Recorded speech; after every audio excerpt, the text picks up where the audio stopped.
ಹಿರಿಯ ನಾಯಕ ಶಾಸಕ ಬಸನಗೌಡ ಪಾಟೀಲ್ ಯತ್ನಾಳ್ ಅವರನ್ನ 6 ವರ್ಷಗಳ ಕಾಲ ಉಚ್ಚಾಟನೆ ಮಾಡಿರುವ ಮೂಲಕ ರಾಜ್ಯ ಬಿಜೆಪಿಯಲ್ಲಿ ಹೊಸತೊಂದು ಬೆಳವಣಿಗೆ ನಡೆದಿದೆ.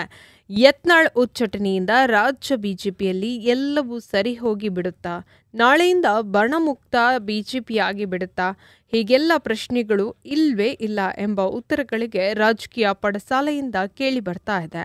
ಹೈಕಮಾಂಡ್ ತೀರ್ಮಾನ ರಾಜ್ಯದಲ್ಲಿ ಬಿಜೆಪಿಗೆ ಅನುಕೂಲಕರ ವಾತಾವರಣವನ್ನು ನಿರ್ಮಾಣ ಮಾಡಲಿದೆ ಎನ್ನುವುದನ್ನು ಒಪ್ಪಿಕೊಳ್ಳುವುದು ಕಷ್ಟವೇ.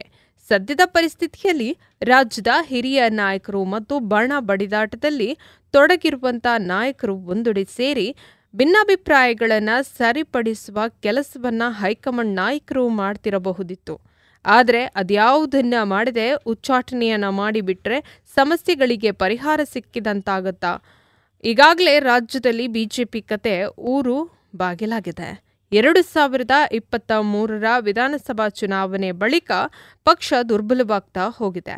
ಜೊತೆಗೆ ನಾಯಕರುಗಳ ನಡುವಿನ ಅಸಮಾಧಾನಗಳು ಪಕ್ಷ ಸಂಘಟನೆಗೆ ಮಾರಕವಾಗ್ತಾ ಇದೆ. ಅದರಲ್ಲೂ BY ವಿಜಯೇಂದ್ರ ಅವರು ರಾಜ್ಯಾಧ್ಯಕ್ಷರಾದ ಮೇಲೆ ಹಲವು ಹಿರಿಯ ನಾಯಕರು ತಮ್ಮದೇ ರಾಜ್ಯಾಧ್ಯಕ್ಷ ಸ್ಥಾನ ಸಿಕ್ಕಿಲ್ಲ ಎಂಬ ಕಾರಣಕ್ಕೆ ಪಕ್ಷ ಸಂಘಟನೆಯಲ್ಲಿ ಆಸಕ್ತಿಯನ್ನೇ ಕಳೆದುಕೊಂಡಿದ್ದಾರೆ.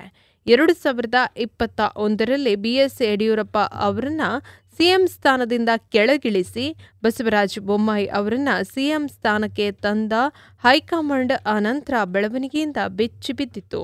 2023ರ ವಿಧಾನಸಭಾ ಚುನಾವಣೆಯಲ್ಲಿ ಬಿಜೆಪಿ ಹೀನಾಯವಾಗಿ ಸೋಲನ್ನ ಕಂಡಾಗ ಎಚ್ಚೆತ್ತುಕೊಂಡಂತ ಹೈಕಮಾಂಡ್ BS ಯಡಿಯೂರಪ್ಪ ಅವರನ್ನ ಪಕ್ಷದಿಂದ ದೂರವಿಟ್ಟ ಪರಿಣಾಮ ರಾಜ್ಯದಲ್ಲಿ ಸೋಲು ಕಾರಣವಾಯಿತು ಎಂದು ತಿಳಿದುಕೊಂಡಿತು.